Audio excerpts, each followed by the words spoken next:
여러분, 절대 이것 모르고 드시면 안 됩니다. 무릎 연골이 녹아내립니다.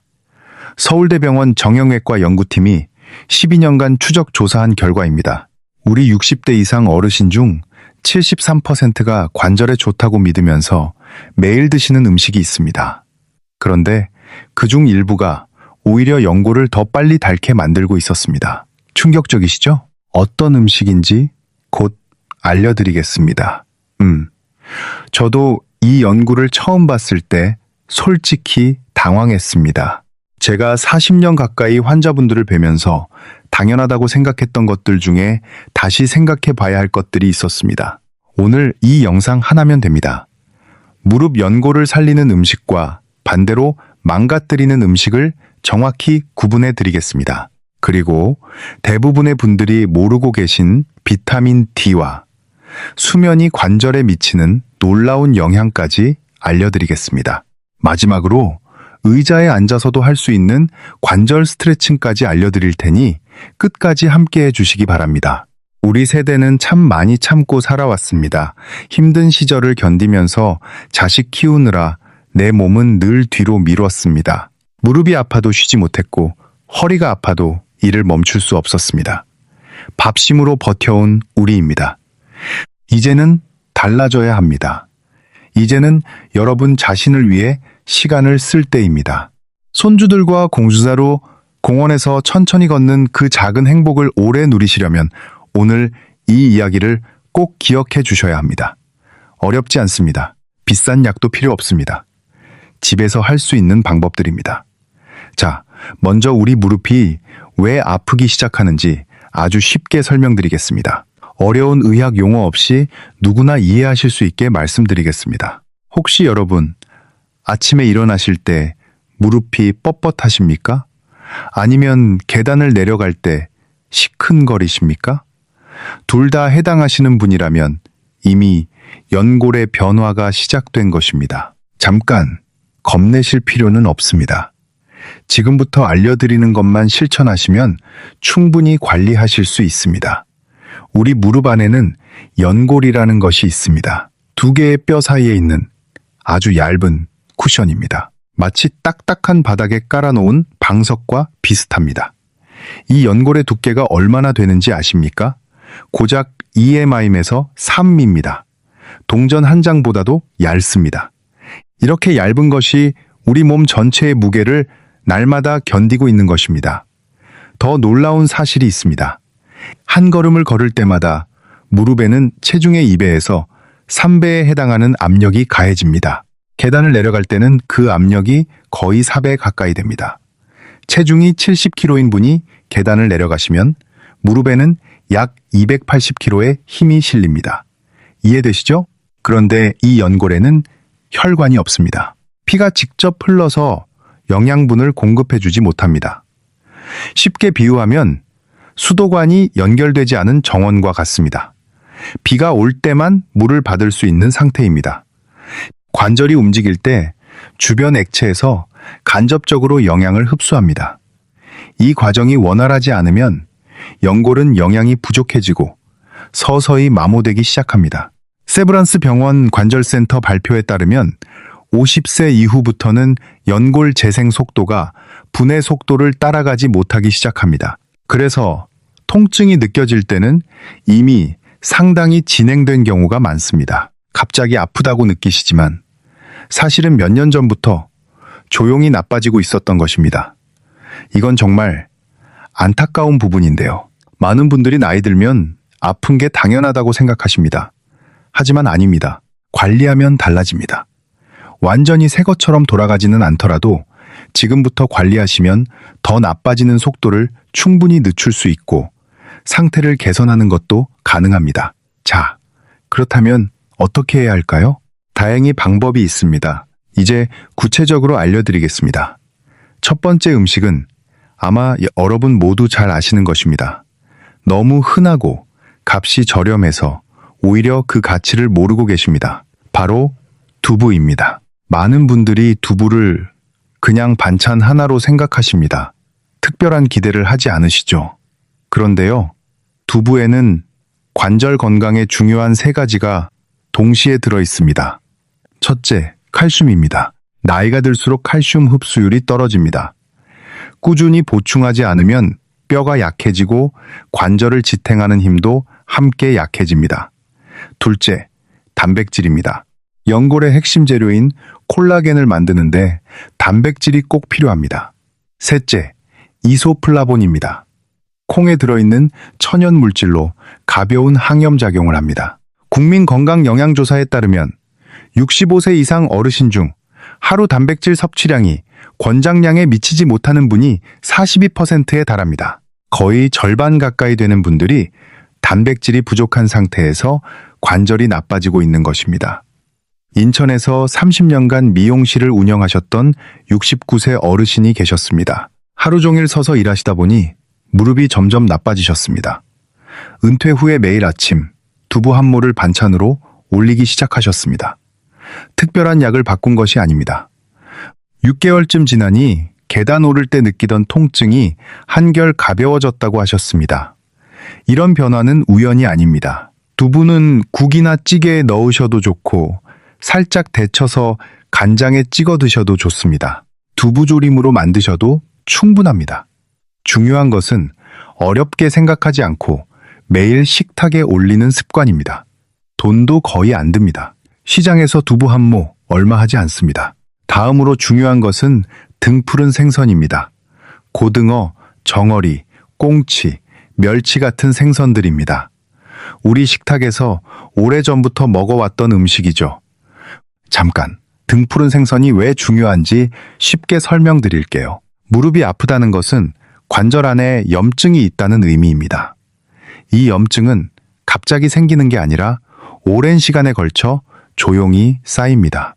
눈에 보이지 않기 때문에 더 위험합니다.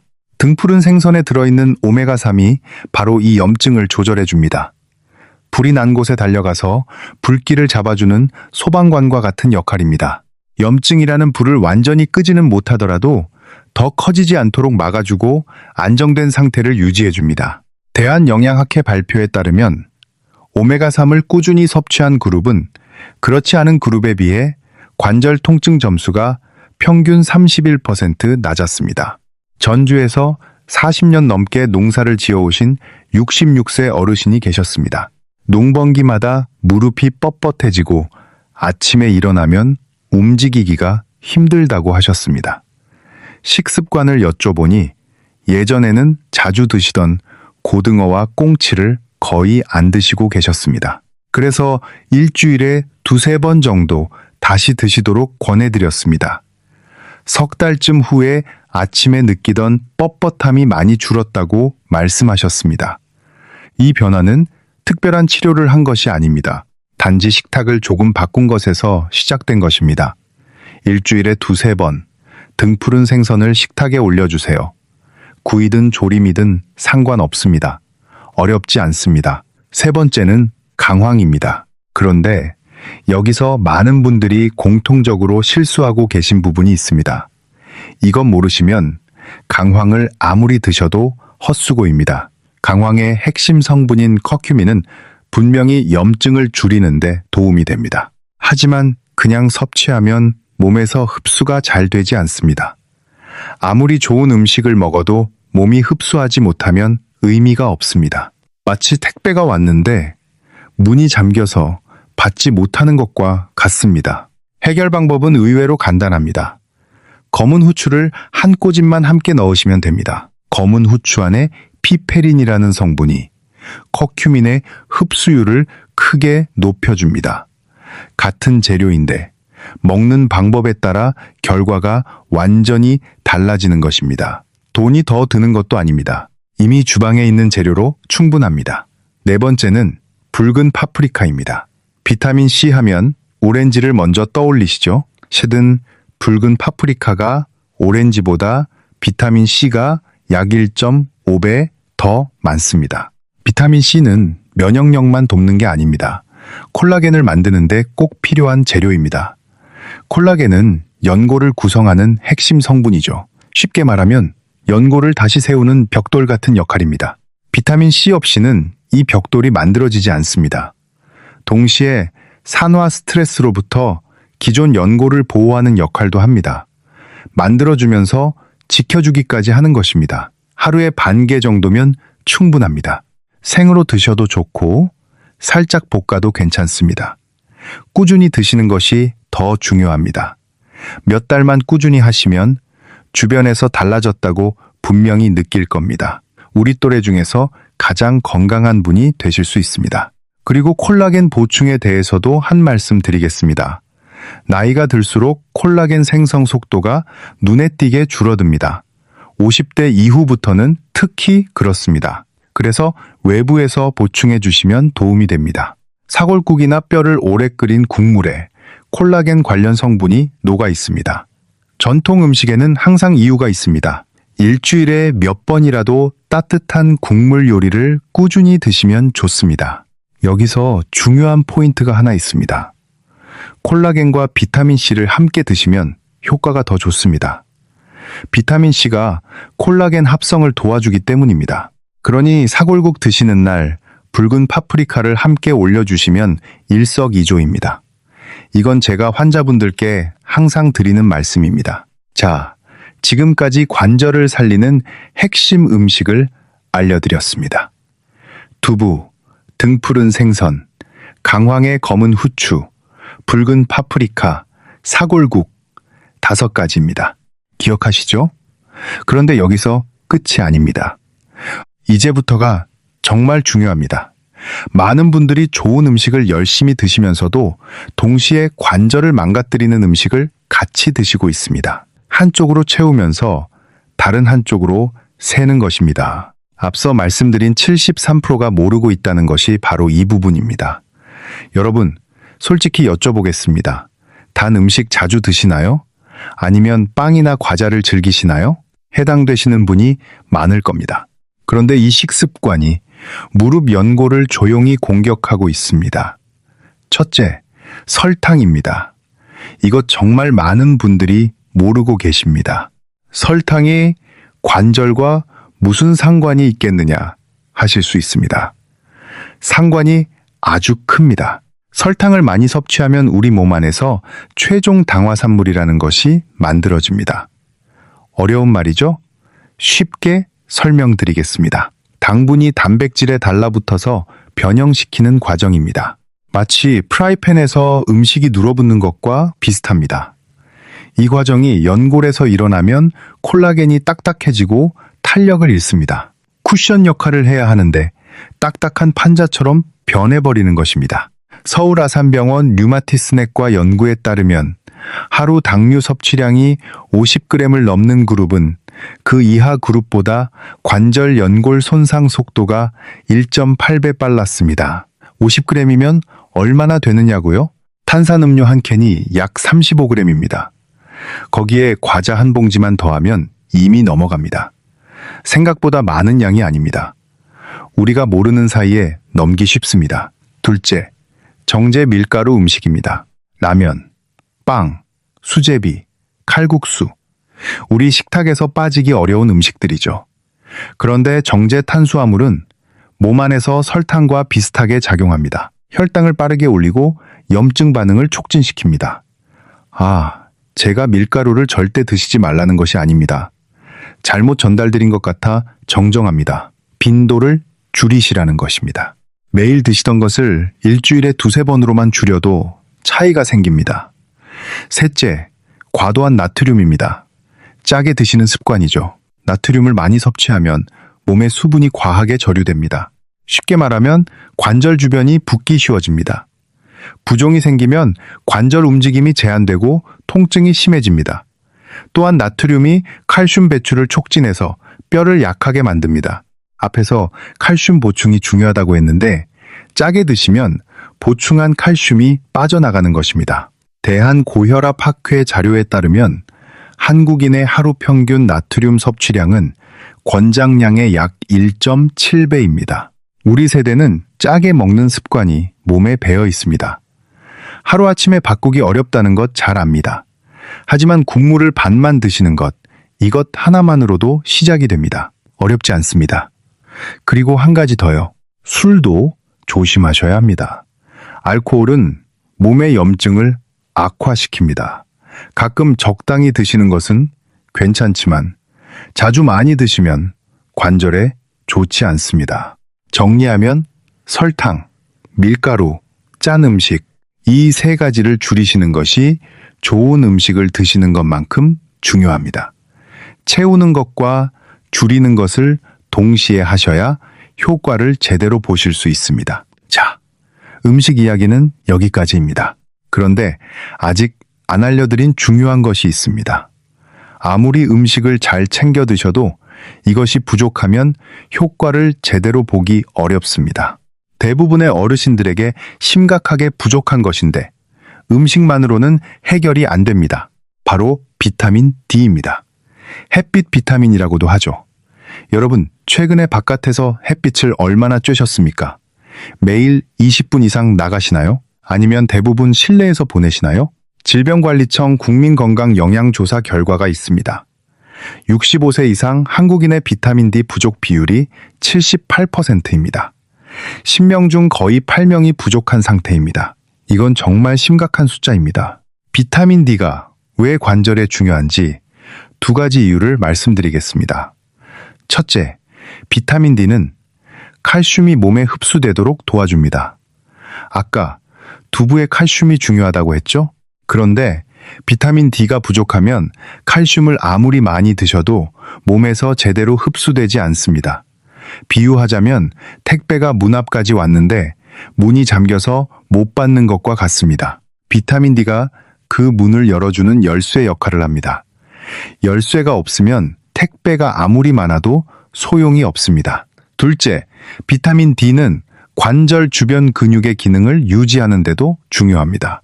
삼성 서울병원 내분비내과 연구에 따르면 비타민 D가 부족한 어르신들은 근력이 떨어지고 낙상 위험이 2.3배 높았습니다. 근력이 떨어지면 무릎 관절에 가해지는 부담이 그만큼 커집니다. 관절 주변 근육이 약하면 뼈와 연골이 모든 충격을 직접 받아야 하기 때문입니다. 해결 방법은 어렵지 않습니다. 하루에 15분에서 20분 정도 바깥에서 햇빛을 쬐어주세요. 강한 직사광선이 아니어도 됩니다. 아침 식시 전후로 가볍게 산책하시는 것이 가장 좋습니다. 돈이 하나도 안 듭니다. 동네 한 바퀴 돌고 오시면 됩니다. 우리 체형에도 맞고 관절에 무리도 가지 않는 운동입니다. 이웃들이 산책하시는 모습 보면서 비결이 뭐냐고 물어볼 거예요. 날씨가 안 좋거나 외출이 어려운 날도 있죠. 그럴 때는 비타민 D가 풍부한 음식을 챙겨 드세요. 계란 노른자, 버섯, 등푸른 생선에 비타민 D가 들어 있습니다. 앞서 말씀드린 등푸른 생선이 오메가3도 주고 비타민 D도 주는 일석이조 식품인 것입니다. 참 고마운 음식이죠. 이제 수면에 대해 말씀드리겠습니다. 이 부분도 대부분 놓치고 계십니다. 저도 처음에는 수면과 관절이 무슨 관련이 있나 싶었습니다. 하지만 연구 결과를 보고 생각이 바뀌었습니다. 관절 회복은 대부분 밤에 일어납니다. 깊은 잠을 자는 동안 성장 호르몬이 분비됩니다. 이 호르몬이 손상된 조직을 수리하고 연골에 영양을 공급합니다. 쉽게 말하면 밤에 잠을 자는 동안 우리 몸 안에 수리공이 나와서 일을 하는 것입니다. 낮에는 쓰고 밤에는 고치는 것이죠. 잠을 충분히 못 자면 어떻게 될까요? 수리공이 일할 시간이 부족한 것입니다. 고려대 의과대학 연구에 따르면 하루 수면 시간이 5시간 미만인 사람은 7시간 이상 자는 사람보다 관절 통증을 호소하는 비율이 47% 더 높았습니다. 거의 절반 가까이 차이가 나는 것입니다. 여러분은 하루에 몇 시간 주무시나요? 6시간 미만이시라면 관절 회복에 필요한 시간이 부족할 수 있습니다. 특히 잠자리에서 자세도 중요합니다. 여러분은 옆으로 주무시는 분들은 양무릎 사이에 베개나 쿠션을 끼워주시면 관절에 가해지는 압력이 줄어듭니다. 집에 있는 베개 하나면 됩니다. 이것만으로도 아침에 일어날 때 느끼는 뻣뻣함이 달라질 수 있습니다. 돈 한 푼 안 듭니다. 수원에서 25년간 학원 강사로 일하셨던 61세 어르신이 계셨습니다. 매일 교실과 복도를 오가시고 계단을 오르내리시다 보니 무릎이 많이 불편해지셨습니다. 상담해보니 비타민 D 수치가 매우 낮으셨고 수면 시간도 평균 5시간이 채 안 되었습니다. 아침 산책으로 햇빛을 쬐시고 수면 시간을 6시간 반 이상으로 늘리신 후에 약 2달 만에 무릎 상태가 눈에 띄게 좋아지셨습니다. 특별한 치료를 한 것이 아닙니다. 생활 습관을 바꾼 것뿐입니다. 이런 이야기를 들으면 저도 참 뿌듯합니다. 지금까지 좋은 음식, 해로운 음식, 비타민 D와 수면까지 알려드렸습니다. 이제 마지막으로 생활 속에서 바로 실천할 수 있는 습관과 아주 간단한 스트레칭을 알려드리겠습니다. 이 부분이 오늘 영상에서 가장 실용적인 내용일 수 있습니다. 먼저 물입니다. 관절은 스펀지와 비슷한 구조를 가지고 있습니다. 스펀지는 물을 머금고 있어야 부드럽고 탄력이 있습니다. 물이 빠지면 딱딱해지고 쉽게 부서집니다. 그리고 우리 관절도 마찬가지입니다. 충분한 수분이 있어야 충격을 잘 흡수하고 부드럽게 움직일 수 있습니다. 나이가 들수록 갈증을 덜 느끼기 때문에 물을 충분히 안 드시는 분이 많습니다. 한 번에 많이 드시지 마시고 하루 동안 나누어서 조금씩 자주 드시는 것이 좋습니다. 아침에 일어나서 한 잔, 식사 사이에 한 잔씩 이렇게 습관을 들이시면 됩니다. 다음은 체중입니다. 솔직히 이 부분 말씀드리기 조심스럽기는 한데요. 매우 중요한 내용이라 꼭 말씀드려야겠습니다. 체중이 1kg 늘면 무릎에는 그 3배에서 4배의 압력이 추가됩니다. 반대로 체중이 5kg만 줄어도 무릎에 가는 부담이 15kg에서 20kg나 줄어드는 것입니다. 상당한 차이죠. 무리하게 살을 빼실 필요는 전혀 없습니다. 식사 조절과 가벼운 운동으로 천천히 줄여나가시는 것이 중요합니다. 급하게 하시면 오히려 몸에 무리가 갑니다. 그리고 움직이기 전에 반드시 가볍게 몸을 풀어주세요. 아침에 일어나자마자 바로 계단을 오르내리거나 갑자기 걷기 시작하시는 분들이 많습니다. 이런 습관은 관절에 부담을 줄 수 있습니다. 관절은 준비가 필요합니다. 제자리에서 가볍게 발을 구르거나 무릎을 살살 구부렸다 펴는 것만으로도 충분합니다. 이제 의자에 앉아서 할 수 있는 관절 스트레칭을 알려드리겠습니다. 특별한 장비가 필요 없습니다. 의자 하나면 됩니다. 비용은 전혀 들지 않습니다. 첫 번째 동작입니다. 의자에 앉으신 상태에서 한쪽 다리를 천천히 앞으로 쭉 펴주세요. 발끝을 하늘 쪽으로 당기면서 5초간 유지합니다. 그리고 천천히 내려놓습니다. 반대쪽도 똑같이 합니다.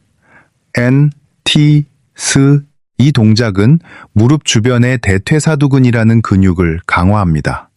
쉽게 말하면 무릎을 잡아주는 기둥 같은 근육입니다. 이 근육이 강해지면 무릎 관절이 충격을 덜 받습니다. 한쪽에 5번씩 하루에 2~3번만 하시면 됩니다.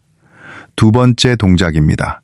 앉은 상태에서 발목을 천천히 시계 방향으로 돌려주세요. 5번 돌린 후에 반대 방향으로 5번 돌립니다. 이 동작은 발목과 무릎 관절의 유연성을 높여줍니다. 간단하지만 관절액 순환에 도움을 줍니다.